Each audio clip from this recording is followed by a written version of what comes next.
জনগণের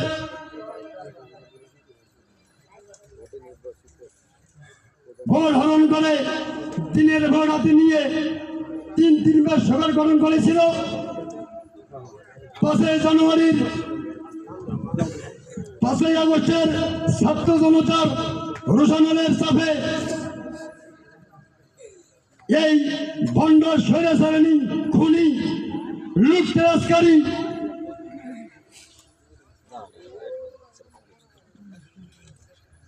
এই বাংলাদেশ থেকে পালিয়ে যেতে সক্ষম হয়েছে। অর্থাৎ আপনার টিভির পর্যায়ে ছিলেন যারা অরিজিনাল বিএনপিকে ভালোবাসেন, শহীদ প্রেসিডেন্ট জিয়াউর রহমানকে ভালোবাসেন, তারা আমার মনে হয় ওই দিন কেউ টিভির সামনে থেকে কখনো কোথাও জান নাই যে কখন হাসিনা পালায়, কখন হাসিনা পালায়। কথা কি ঠিক?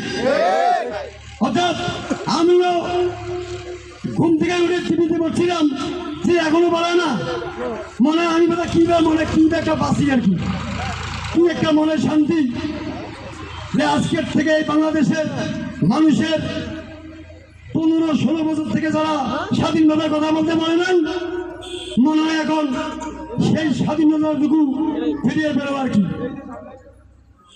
আমি বক্তব্য বাড়াবো না, কয়েকটি কথা বলে আমি বিদায় নেব আপনাদের কাছ থেকে।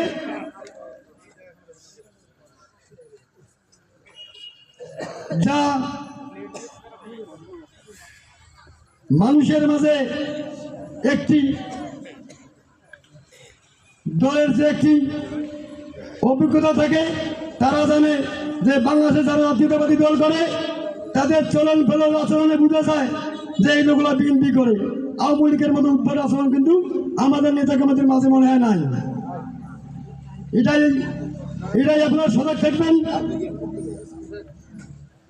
একটু আমার বক্তা এই ভেলাগুড়ি ইউনিয়নের স্বৈরাচার শেখ হাসিনার যে দালাল দোষীগুলো ছিল, এই হাতিবুল্লাহ পারগামের নমিনি ব্যারিস্টার হাসান আজিজ প্রধান সাহেব যেদিনে রানুবের কবর জিয়ারত করার জন্য আসছিল, আমরা তাদের সবসঙ্গী ছিলাম। হয়তো আপনারা কেউ দেখছেন আমাদের গাড়িগুলো ওই রাস্তার মাঝে ছিল, পানিয়ে ছিল মনে হয় কথা এক কোমরের মতো। আমি আমার পায়ের স্যান্ডেলগুলো ওখানে ফেলে দিয়েছিলাম। এই ভেলাগুড়ি ইউনিয়নের একটি কলঙ্কিত নাম যে লোকটিকে আমি দেখার জন্য হাতিবান্ধা থেকে ভেলাগুড়ি আসলে খেয়াল করি যে একটি কুখ্যাত সন্ত্রাসী আছে আপনাদের এই ইউনিয়নে, নামটা জানি মনে হয় কি, এই ইউনিয়নের চেয়ারম্যান, নামটা কি মন্ডল চেয়ারম্যান শফিকুল মন্ডল।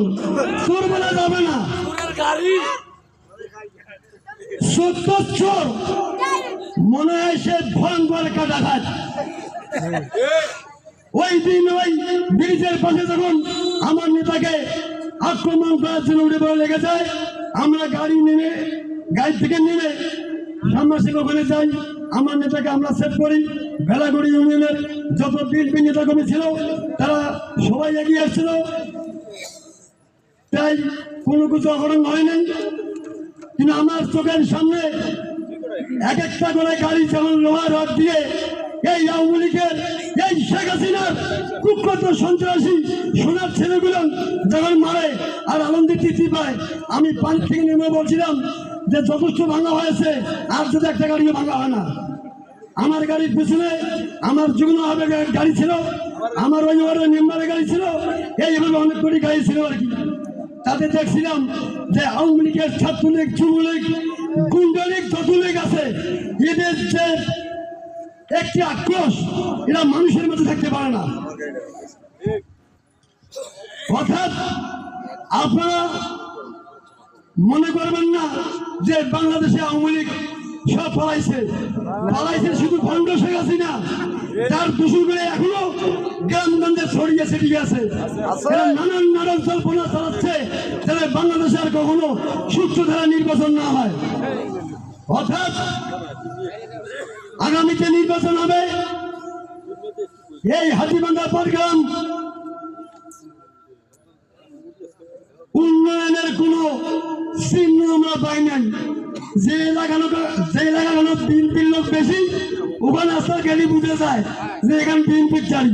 কেন সাইকেলও চলা যায় না, এক হাত দেড় হাত করে গর্ত। আর আমার যদি কোনো নেতা আসলো, ওই নেতার বাড়ি গেছে ইটের উপর ইট লাগাইছে, আমার নেতা জন্য এবার ধাক্কা না পায়। কথা বলেন না আপনারা? এই 16 বছরে উন্নয়ন যে হলে এটা বলবো না, কিছু হাতে গোনা মানুষের হয়েছে উন্নয়ন। যে উন্নয়নটা এই হাতিবান্ধা পাটগ্রামের হাতিবান্ধার নাকি একজন সম্রাট আছে, নাম হইল মাহমুদুল আলম সোহাগ। আমি সম্রাট বলবো, কারণ যারা হাতিবান্ধা যতগুলো মাদক ব্যবসায়ী আছে, যারা মাদক ব্যবসায় বড় সিন্ডিকেট, প্রতিটি নাম্বার তার মোবাইলে আছে। তারা বলে যে হ্যাঁ ভাইয়া শোক ভাই করতেছি। এই মাহমুদুল আলম সোহাগ যদি আপনার ঠান্ডা মাথায় দেখতে যান, অবাক হয়ে যাবেন যতগুলো কুকর্মের সাথে জড়িত।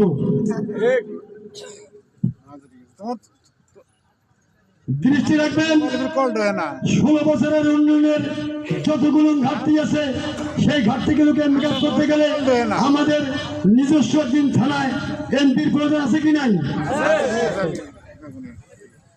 যাকে আমরা বিপদে পড়লে পেয়েছি, আইনি সহায়তায় পেয়েছি, মসজিদ মাদ্রাসা, হিন্দুদের মন্দির গির্জা যখন যারাই আবেদন করেছেন, আমার নেতা তাদেরকে কিন্তু কখনো ফিরিয়ে দেয় নাই।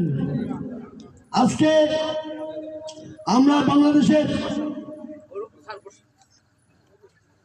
মেরি মুসলিম কান্ট্রি দেশ, তারপরেও যথেষ্ট জাতি নিয়ে আমরা বাস করি। আপনারা বলবেন আমার বক্তৃতায় কোনো ভুল আছে নাকি? আজকের থেকে বাংলাদেশের